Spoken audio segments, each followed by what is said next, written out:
He destroyed the Republicans' attempt to deflect from the real issues, student debt and college affordability. The hidden scandal, diverting $300 billion from students to billionaires. The truth is about to be exposed. Watch this moment of reckoning.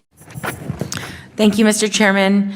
I'm deeply frustrated that we're sitting in this committee room listening to Republicans recite the same culture war talking points instead of discussing how we can address college affordability in that crisis. This year, congressional Republicans slashed over $300 billion in federal student aid on top of cuts to Medicaid and SNAP, all to give billionaires a permanent tax break. As a member on the Education and Workforce Committee, I'm disappointed that my Republican colleagues choose to spend taxpayer dollars this way rather than reinvesting in our higher education system to lower student costs. Ms. Harrington, what message are congressional Republicans and the Trump administration sending to students and families and colleges by diverting over $300 billion from students towards tax cuts for the ultra-rich? The concern is that they are not concerned about equal opportunity for all, that they're putting the folks who need it most against the wealthiest of Americans. If folks can never go to college, they'll never be able to apply for a Truman Scholarship anyway. So the real focus should be on how we expand affordability across the board. Yeah. I think this hearing is really part of an ideological agenda, taking a quote from Dr. Hess's introduction speech. I have a concern in Arizona's CD7. We have a lot of rural communities. Rural students in local colleges are already facing shrinking resources and limited access to higher education. The Big Ugly Law worsens these challenges by making college less affordable and undermining the institutions that serve as economic anchors in rural areas. Many of the policy changes in this law deepen educational and workforce disparities, pushing rural communities further behind. I think those communities in my district in southern Arizona, like Douglas, Nogales, Ajo, Somerton, and San Luis, that are affected as a direct result of these policies with communities like this in mind. Ms. Harrington, how do the changes to the student loan program and Pell eligibility in the Big Ugly Law harm rural communities, and what unique challenges do rural students and colleges face? It puts college even further out of reach. If they have fewer resources to go to school, the institutions themselves have fewer resources to provide services. And in rural communities, oftentimes these institutions, just like many others, are the drivers of that economy as well. And so if these institutions are struggling, the entire community struggles, and that will have ripple effects across that community. Thank you. Ms. Kabani, you mentioned left-leaning careers when you were talking about the kinds of your assessment. I'm wondering if an immigration attorney would be considered a left or right-leaning career. That would probably fall under a could not classify, or potentially left-leaning if that person also had other Democratic or progressive items on their bio, so that we could make a better determination. Okay, and what about a public school teacher teaching in an urban public school setting? Would that be a left-leaning or right-leaning career? That would be an NA. We wouldn't put them in either. I'm just really curious about how, we're having a lot of big numbers and discussing what this looks like for all of the Truman Scholars, who's being selected, and knowing personally a Truman Scholar, understanding the transformative nature of this scholarship. I think it's really important for us to get through what this process looks like, and that on every college campus it's competitive. It's competitive, and so to suggest that because someone is interested in a career, when you look at them after having all the education that they've collected, I think that it's important for us to see that these opportunities that we have in these spaces really influence people, and maybe they started out with one career in mind and ended up with another one. And so I'm very concerned about how we're categorizing a left-leaning and a right-leaning career. If you're a member of Congress, it shouldn't be either one, right? That should just be, it is what it is. So I want to thank you all for your time here.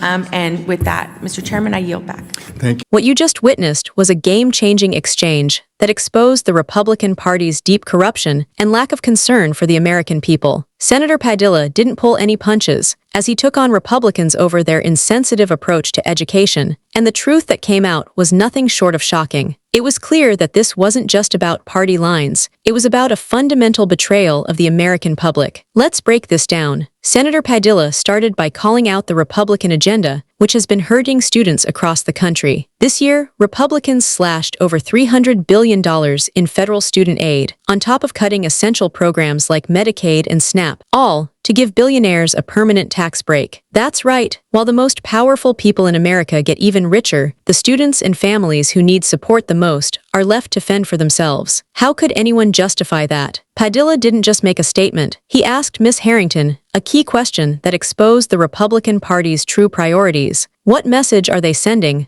by shifting this funding away from students and toward tax cuts for the ultra-rich? The response was clear. This entire agenda is about protecting the wealthiest Americans while the rest of the country suffers. But the question remains, who will stand up for those who need it most? It's easy to see how these policies disproportionately affect rural communities, those already struggling with limited access to education and shrinking resources. Senator Padilla highlighted how these policy changes are worsening the challenges that rural students face. The big ugly law is making college even more out of reach for rural students. How can we expect them to succeed when the very institutions that support their communities are struggling to survive? Rural colleges aren't just about education. They are often the economic anchors for entire regions. When these institutions fall, entire communities fall with them. This is not just an issue of budget cuts. It's about the future of our country. The lack of support for these institutions is a systemic problem that goes far beyond one policy or one party. It is an attack on equal opportunity. The message is loud and clear. If you're not wealthy, you don't matter. But this isn't just about Republicans. This is about the entire system that allows for the wealthiest to get richer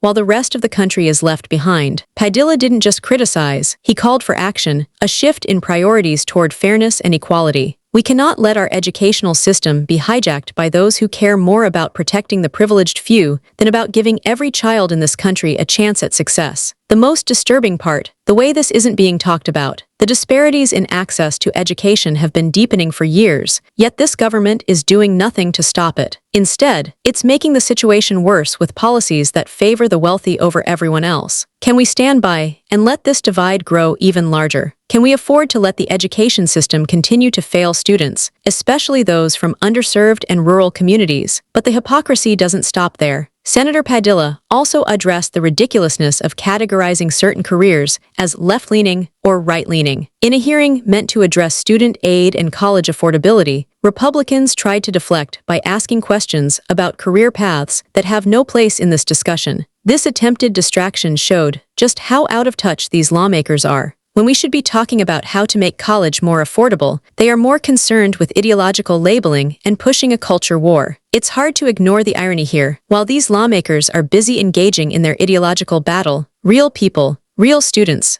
are being left behind. They are fighting to get an education, to get ahead, and all they are getting in return is increased debt, limited opportunities, and broken promises. What happened to the idea that everyone, regardless of their background, should have access to education? What happened to the idea of equality of opportunity? This entire situation is a reflection of the larger issue we face in America. The systemic problem isn't just the cuts to education, it's the entire power structure that has become so entrenched in its own interests that it completely disregards the needs of the people. The system is built to protect itself, to protect the wealthy and the powerful at the expense of the people it was meant to serve. The real victims of this failure aren't just the students, it's all of us. We are watching the collapse of a system that was supposed to be about equal opportunity for all. And when the system fails, it's the American people who pay the price. The urgent question we need to ask is this: when will we demand accountability from our elected officials? When will we hold them accountable for destroying opportunities for the most vulnerable in this country? It's clear that if we don't take a stand now, the divide will continue to grow, and it will be the next generation of Americans who will suffer the consequences. It's time to demand change. It's time to put students first. The American education system is meant to provide opportunity to all, not just the rich. It's time for us to fight back against the system that is rigged to benefit the few and ignore the needs of the many. So, what can we do? The answer is simple. We must fight for a fair education system. We must demand equal access to opportunities for every student in this country. We must hold our elected officials accountable for their actions. The future of this country depends on it. Share this video to expose the truth and spread the message that we need to restore fairness in our education system. Subscribe for more updates and stay loud. We can't afford to let the powerful continue to exploit the system. Our future depends on it.